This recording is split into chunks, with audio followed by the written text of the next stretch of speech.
Similar in some ways, different defensively, similar from a personnel standpoint offensively. But Boston College is a little more tight end oriented. These guys more receiver oriented. They're gonna challenge you downfield with a bunch of play action shots. But from a philosophy standpoint, yes, in your face, here we come, stop it, type of a deal. They're going to get in a high formation anywhere on the field. Fullback is a heck of a player for them. He's probably their third or fourth leading receiver. They get him the ball a lot. They love their fullback, and they should. He's a great player. I think he's got, 15 catches right now, number 35. But they're different. You know, Boston College was much more tight end oriented, where these guys are more receiver oriented when it comes to the passing game. But the quarterback is a very good thrower, and he's a good runner. He's a very good runner. But philosophy, mindset, mentality, very similar. Going to challenge you. Coach, obviously a lot of different players on both sides from that game 2 years ago, but how much do you think that game kind of resides in the heads of your players? Well, I hope that they're excited about playing them. Our seniors, that's the only team they have lost to that they don't have a winning record against in this league. So they're 0-1 against Pitt, and I'm sure that they remember very well. It was a crazy game, and a lot of opportunities to win the game. Obviously, we played awful on defense. I don't remember what the total yards was, but it was a bunch of yards up and down the field. And but even still with that, we had a chance. Deshaun threw for 580 yards, but 3 interceptions. So we had some bad turnovers. We had red zone turnovers. And even with that, we had a chance to win the game on 4th and 1, and we don't get it. And then they kick a field goal to win it. So they outplayed us. But that team went on to win the national championship and beat a pretty good team to win the national championship. So, you know, we got better from it. And, you know, but a lot of those guys are back. I think they got at least 6 guys on that defense that were in that game. And so they'll be confident in playing us, and they should. They beat us.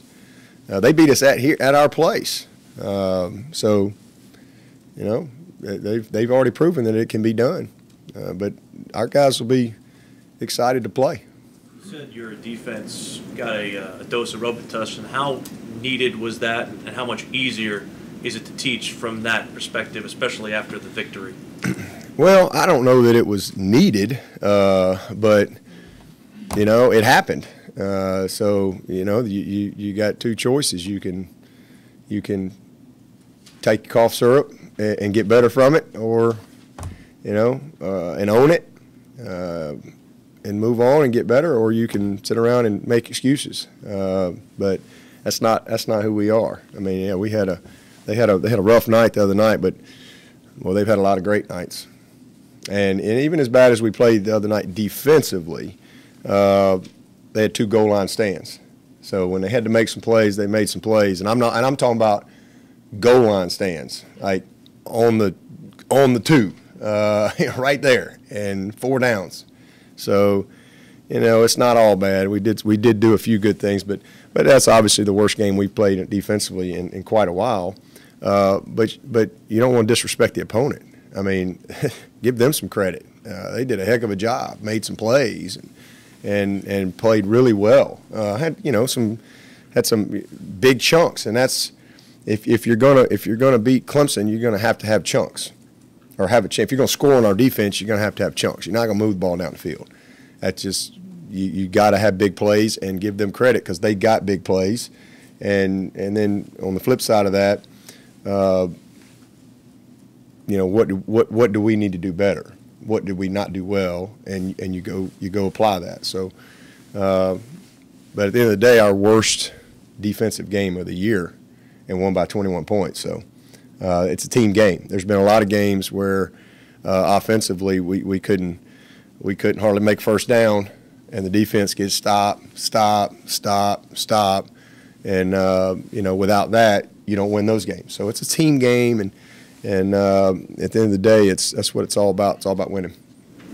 4th and 1, 2016, if I recall correctly, you go out in kind of the jumbo package, and you didn't make it. This year you've seen a lot of success with the jumbo package. Did you make any changes between 2016 and 2018, or was it just more of execution? Execution.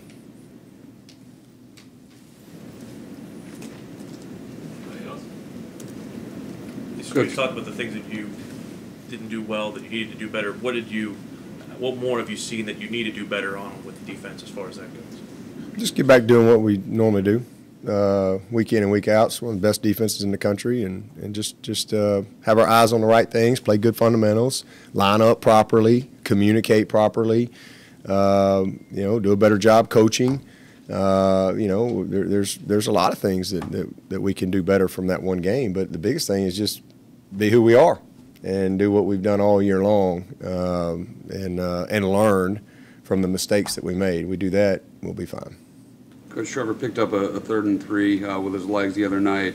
Also had his longest run for the 2nd week in a row. Is that really the last piece of the puzzle for this offense to be where it can be? Yeah, that was something kind of when he first kind of got going that I think he had to kind of grow into a little bit, that we really needed. Because he can run. I mean, and we need him to extend plays, make plays. Some of the big, with the arm he's got, some of the biggest plays will come off of scrambles.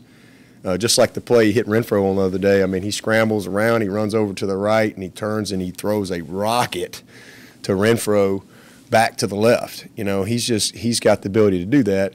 And then, but also learning how to scramble. Our quarterback didn't get touched the other night. Not one time. Didn't even get only time he got touched is when he ran and got tackled. We ran him on the 3rd and 3. Oh, he didn't get touched. Nobody laid a hand on him. So it's learning how to scramble too. Earlier part of the year he was kind of scrambling to where we were blocking guys and putting guys in a bad spot as opposed to, stepping up and then scrambling and making sure he manages the pocket well, and then picks his lanes properly and feels the rush. Sometimes guys don't contain very well, feeling that like he did the other night. That was a great 32-yard run, I think. But that's a big part of the equation. What we need from him to be the best version of us. I saw last game. I think he averaged 8.7, and he averaged over 10 this past week. So yeah, it's a big part of it. We need that from him. And then, there's times where we need him to go get it. And that 3rd and 3, he went and got it. It was well executed, well blocked, and it's hard to stop when you have an extra hat. And I think, early on we didn't want to ask too much of him because, we were trying to get him settled into the role and what he needed to do, big picture. But as the season has progressed, he's gotten more and more comfortable with that.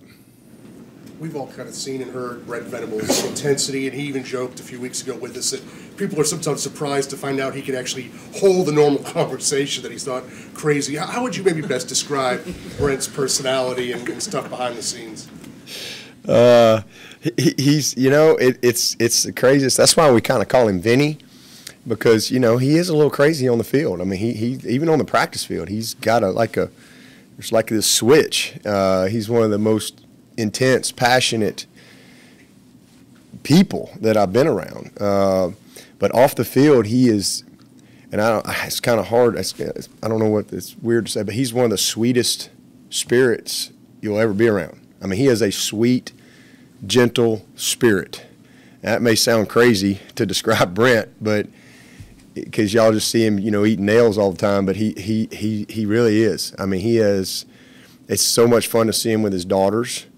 I mean, he's just a very loving, gentle spirit. I mean, and that's just who he is. And for me, early on, because I didn't know Brent, I got around him, I was like, I thought he was going to be crazy all the time. But then, like you get around him, like my first year, like when we weren't like doing football every day and we just have normal conversations, and then going out on the road recruiting, he is a great soul, man. And he's just about the right things, and has a great sense of humor. But he's passionate. He's passionate about what he does. He loves what he does. He loves it. And it's one of the reasons he's so good. I mean, he's the best. He's the best. It's been amazing to watch him work, week in and week out, year in and year out. There's nobody on this planet that's more detailed, more passionate, or cares more about what he does and where he does it and who he does it with.